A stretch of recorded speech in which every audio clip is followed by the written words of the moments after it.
안녕하세요. 별이 빛나는 도서관입니다. 오늘의 문학 작품은 영웅소설계의 베스트셀러 조웅전입니다. 조웅은 귀한 가문에서 태어났지만 역적의 반란 때문에 어린 몸으로 도망하는 신세가 되었습니다. 하지만 주인공이 그대로 당하고만 있지는 않겠죠? 피해 복수가 시작된다. 조웅전 함께 보시죠. 때는 송나라 문황제 시절, 조정인은 좌승상이라는 벼슬을 지닌 인물이었는데 예전에 나라에 난리가 났을 때 황제를 살리고 나라를 구한 일이 있는 충신이었습니다. 그런데 간신이었던 우승상 이두병이라는 자가 이를 시기하여 거짓말로 조정인을 모함하였습니다. 이에 억울함을 참지 못한 조정인은 스스로 음독 자살하고 말았어요. 그런데 이때 조정인의 부인인 정렬 부인은 사내 아이를 잉태하고 있었는데 그 아이가 바로 조웅입니다.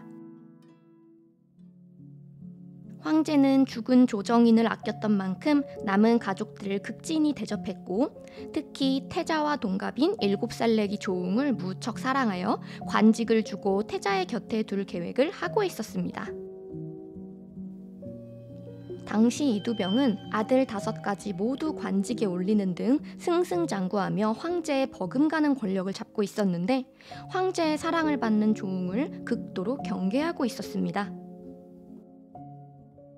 그렇게 다음 해가 되고 불행하게도 어느 날 황제가 병을 얻어 죽게 되었어요.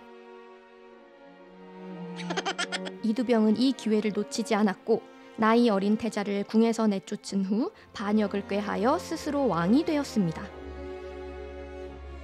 이때 조웅은 아버지의 원수이자 역적인 이두병에게 복수를 다짐하며 어머니 정렬 부인과 함께 송나라에서 도망쳤어요. 이두병이 전국 팔도를 뒤져 조웅을 잡으려 했지만 잡을 수 없었습니다. 그 후 조웅 모자는 온갖 고생을 하며 유랑을 하다가 월경대사를 만나 강서남에 들어가 살게 되었습니다. 조웅은 월경대사로부터 술법과 글을 배우며 성장해 갑니다. 그 후 15살이 된 조웅은 훈련을 위해 강서남을 떠났어요. 강호의 화산도사를 만나 보검을 얻고 이후 철관도사의 제자가 되어 무술과 도수를 배우고 적토마를 얻었습니다. 그러던 어느 날 조웅은 멀리 두고 떠나온 어머니를 만나러 길을 떠났다가 강호 지방에서 하룻밤 묵기 위해 낯선 집에 들어갔습니다. 그 집은 위나라 땅에 있는 장진사의 집이었어요. 장진사는 일찍이 죽고 그 아내와 딸이 함께 살고 있었는데 딸 장소전은 미모가 아름답고 두뇌가 총명한 여인이었습니다.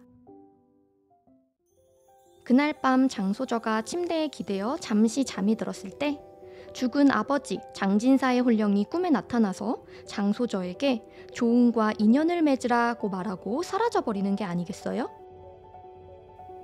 장소저가 놀란 마음을 가라앉히려고 침대에 앉아 시를 읽고 있는데 운명처럼 그 앞에 조웅이 나타났어요.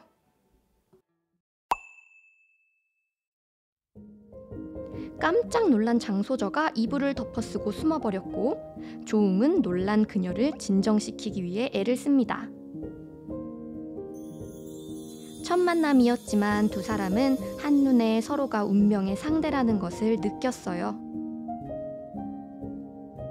하늘이 정한 운명에 이끌려 두 사람은 깊은 정을 나누면서 밤을 보냈습니다. 하지만 홀어머니를 멀리 두고 온 조웅은 그녀의 곁에 계속 머물러 있을 수가 없었어요. 슬피 우는 장소저에게 조웅은 부채에 식구를 적어 약속의 증표로 주었습니다. 이후 조웅은 어머니와 스승님을 찾아뵙고 허락 없이 백년가약을 맺은 것을 사과드렸으나 그들은 천생연분을 만났음을 기뻐하였습니다. 그렇게 다시 철관도사의 밑에서 수련을 이어가던 어느 날 철관도사가 조웅을 불러 위나라의 서쪽 오랑캐 서번국이 쳐들어왔으니 가서 도움을 주고 오라고 말합니다. 위나라의 왕은 돌아가신 조웅의 아버지와 예전부터 친분이 있었기 때문에 조웅은 기꺼이 위나라를 구하고자 합니다. 과연 조웅은 영웅이 될 수 있을까요?